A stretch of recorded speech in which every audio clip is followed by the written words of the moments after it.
नमस्ते दोस्तों, क्या आप जानते हैं कि यूपीआई यानी यूनिफाइड पेमेंट्स इंटरफेस, जिसे हम रोजाना पैसे ट्रांसफर करने, बिल पे करने या दुकानों पर पेमेंट करने के लिए इस्तेमाल करते हैं, उस पर अब नए नियम और चार्जेस लागू हो रहे हैं। जी हाँ, हाल ही में आए अपडेट्स के मुताबिक कुछ खास तरह के यूपीआई ट्रांजैक्शंस पर अब चार्जेस लग सकते हैं और कुछ नए लिमिट्स भी लागू हुए हैं। ये सुनकर आपके मन में सवाल उठ रहे होंगे, क्या अब हर यूपीआई पेमेंट पर पैसे कटेंगे?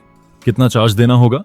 कौन से ट्रांजैक्शंस फ्री रहेंगे? चिंता मत कीजिए, आज की इस वीडियो में मैं आपको यूपीआई ट्रांजैक्शन चार्जेस के नए अपडेट्स को डिटेल में आसान भाषा में समझाऊंगा। साथ ही मैं आपको कुछ टिप्स भी दूंगा जिनसे आप इन चार्जेस से बच सकते हैं। अगर आप यूपीआई का इस्तेमाल करते हैं तो ये वीडियो आखिर तक जरूर देखें, क्योंकि आखिर में मैं एक ऐसा सीक्रेट शेयर करूंगा जो आपके हजारों रुपए बचा सकता है। तो चलिए शुरू करते हैं। अगर आपको फाइनेंशियल अपडेट्स और टिप्स पसंद हैं तो चैनल को सब्सक्राइब करें और बेल आइकन दबा दें। दोस्तों, सबसे पहले समझते हैं कि यूपीआई क्या है। यूपीआई यानी यूनिफाइड पेमेंट्स इंटरफेस एक ऐसा डिजिटल पेमेंट सिस्टम है जिसे national payments corporation of India यानी एनपीसीआई ने बनाया है। इसके जरिए आप अपने स्मार्टफोन से real time bank to bank transfer कर सकते हैं, चाहे दोस्त को पैसे भेजने हो, किराने की दुकान पर पेमेंट करना हो या बिजली का बिल चुकाना हो। यूपीआई ने हमारी जिंदगी आसान बना दी है। गूगल पे, फोन पे, पेटीएम, भीम या व्हाट्सएप जैसे ऐप्स इसके उदाहरण हैं। और सबसे अच्छी बात, ज्यादातर यूपीआई ट्रांजैक्शंस फ्री हैं, लेकिन नए नियमों ने कुछ खास मामलों में चार्जेस लागू किए हैं। चलिए इनके बारे में डिटेल में जानते हैं। पुराने नियम क्या थे? पहले यूपीआई ट्रांजैक्शंस की सबसे बड़ी खासियत थी कि ये पूरी तरह फ्री थे, चाहे आप पर्सन टू पर्सन यानी P2P ट्रांसफर करें, जैसे दोस्त को पैसे भेजना, या पर्सन टू मर्चेंट यानी P2M जैसे दुकानदार को पेमेंट। लेकिन अप्रैल 1, 2023 से एनपीसीआई ने कुछ खास ट्रांजैक्शंस पर चार्जेस लागू किए, खासकर जब आप प्रीपेड पेमेंट इंस्ट्रूमेंट्स यानी पीपीआई जैसे digital wallets, Paytm wallet, phone पे वॉलेट का इस्तेमाल करते हैं। लेकिन ये चार्जेस कस्टमर्स पर नहीं बल्कि मर्चेंट्स पर लागू होते हैं। उदाहरण के लिए, अगर आप फोन पे वॉलेट से किसी दुकानदार को 2000 रुपए से ज्यादा का पेमेंट करते हैं तो मर्चेंट को 1.1% का इंटरचेंज फी देना पड़ता है, जो ट्रांजैक्शन अमाउंट पर कैलकुलेट होता है। लेकिन कस्टमर के लिए यानी आपके लिए ये अभी भी फ्री था। नए अपडेट्स क्या हैं? अब बात करते हैं 2025 के नए अपडेट्स की, जो अगस्त 1, 2025 से लागू हो चुके हैं। एनपीसीआई ने यूपीआई सिस्टम को और सिक्योर, तेज और रिलायबल बनाने के लिए कई बदलाव किए हैं। इनमें कुछ लिमिट्स और चार्जेस शामिल हैं। चलिए एक एक करके समझते हैं। Interchange fee on PPI transactions. सबसे बड़ा अपडेट है पीपीआई यानी डिजिटल वॉलेट्स जैसे पेटीएम, फोन पे या गूगल पे वॉलेट से किए गए मर्चेंट पेमेंट्स पर। अगर आप वॉलेट से किसी मर्चेंट को 2000 रुपए से ज्यादा का पेमेंट करते हैं तो मर्चेंट को 0.5% से 1.1% तक का इंटरचेंज फी देना पड़ता है, डिपेंडिंग ऑन द सर्विस। मिसाल के लिए, अगर आप सुपरमार्केट में वॉलेट से 5000 रुपए का पेमेंट करते हैं और फी 0.9% है तो मर्चेंट को 45 रुपए का चार्ज देना होगा। अगर इंश्योरेंस पेमेंट है तो फी 1% हो सकती है, यानी 50 रुपए। लेकिन ध्यान दें, ये फी मर्चेंट देता है, आप नहीं। अगर आप बैंक अकाउंट से डायरेक्ट यूपीआई पेमेंट करते हैं तो कोई चार्ज नहीं है, चाहे अमाउंट कितना भी हो।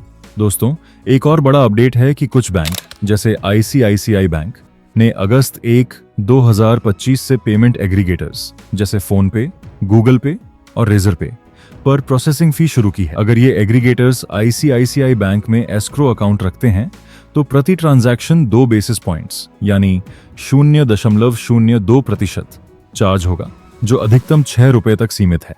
बिना एस्क्रो अकाउंट वालों के लिए 4 बेसिस पॉइंट्स यानी 0.04%, अधिकतम 10 रुपए तक। लेकिन अच्छी बात यह है कि अगर मर्चेंट का सेटलमेंट अकाउंट आईसीआईसीआई बैंक में है तो कोई चार्ज नहीं। ये फी भी मर्चेंट्स या एग्रीगेटर्स पर लागू होती है, कस्टमर्स पर नहीं। लेकिन भविष्य में अगर ये कॉस्ट बढ़ती है तो मर्चेंट्स इसे कस्टमर्स पर पास कर सकते हैं, जिससे आपको इनडायरेक्टली चार्ज देना पड़ सकता है। ट्रांजैक्शन और बैलेंस चेक लिमिट्स। एनपीसीआई ने सिस्टम लोड कम करने के लिए कुछ नए लिमिट्स लागू किए हैं। Balance check limit. आप एक यूपीआई ऐप जैसे फोन पे या गूगल पे से एक दिन में अधिकतम 50 बार बैलेंस चेक कर सकते हैं। अगर आप इससे ज्यादा बार चेक करते हैं तो उस ऐप पर अगले 24 घंटे तक बैलेंस चेक ब्लॉक हो जाएगा। लेकिन हर सफल ट्रांजैक्शन के बाद आपका बैलेंस ऑटोमेटिकली डिस्प्ले होगा, ताकि बार बार चेक करने की जरूरत न पड़े। Account linking limit. आप एक दिन में एक यूपीआई ऐप से अधिकतम 25 बैंक अकाउंट्स लिंक कर सकते हैं। Pending transaction status check. किसी पेंडिंग ट्रांजैक्शन का स्टेटस आप केवल 3 बार चेक कर सकते हैं और हर चेक के बीच 90 सेकंड का गैप होना चाहिए। Autopay timing. ऑटोपे जैसे ईएमआई, सिप या सब्सक्रिप्शन पेमेंट्स अब केवल नॉन पीक आवर्स में यानी रात 12 बजे से सुबह 7 बजे या रात 9:30 बजे के बाद प्रोसेस होंगे। Transaction limits. यूपीआई की डेली ट्रांजैक्शन लिमिट ज्यादातर बैंकों के लिए 1 लाख रुपए है और अधिकतम 20 ट्रांजैक्शंस प्रतिदिन, लेकिन कुछ खास केस में लिमिट ज्यादा है। एजुकेशन, हॉस्पिटल, आईपीओ या आरबीआई रिटेल डायरेक्ट के लिए 5 लाख रुपए तक।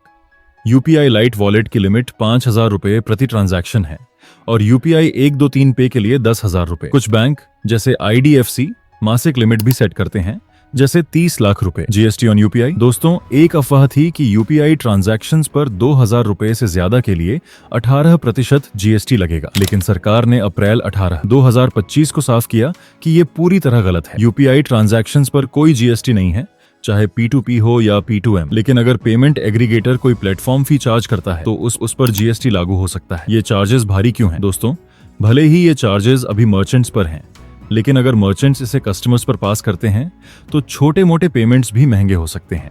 मिसाल के लिए, अगर आप 10,000 रुपए का टीवी खरीदते हैं और मर्चेंट 1.1% फी पास करता है तो आपको 110 रुपए अतिरिक्त देने पड़ सकते हैं। साथ ही बैलेंस चेक और अकाउंट लिंकिंग लिमिट्स से सिस्टम तो स्मूथ होगा, लेकिन अगर आप बार बार चेक करते हैं तो आपको इंतजार करना पड़ सकता है। इन चार्जेस से कैसे बचें? अब आते हैं उन टिप्स पर जो आपको इन चार्जेस से बचा सकते हैं। बैंक अकाउंट से पेमेंट करें। हमेशा डायरेक्ट बैंक अकाउंट से यूपीआई पेमेंट करें, न कि वॉलेट से, क्योंकि वॉलेट ट्रांजैक्शंस पर मर्चेंट्स को फी देनी पड़ती है जो बाद में आप पर पास हो सकती है। लिमिट्स का ध्यान रखें। बैलेंस चेक और अकाउंट लिंकिंग को जरूरत के हिसाब से करें ताकि लिमिट क्रॉस ना हो। ऑन टू पे सावधानी से सेट करें। ऑन टू पे पेमेंट्स को चेक करें कि वो नॉन पीक आवर्स में सेट हों ताकि फेल ना हो। ऐप के टर्म्स पढ़ें। कुछ यूपीआई एप्स प्रीमियम फीचर्स के लिए चार्ज कर सकते हैं, उनके टर्म्स चेक करें। सिक्योर एप्स यूज करें। हमेशा भरोसेमंद एप्स जैसे गूगल पे, फोन पे या भीम इस्तेमाल करें और फ्रॉड से बचने के लिए पेमेंट से पहले पेमेंट डिटेल्स जैसे बैंक नेम चेक करें। वो सीक्रेट टिप, और अब वो सीक्रेट टिप जो मैंने वादा किया था।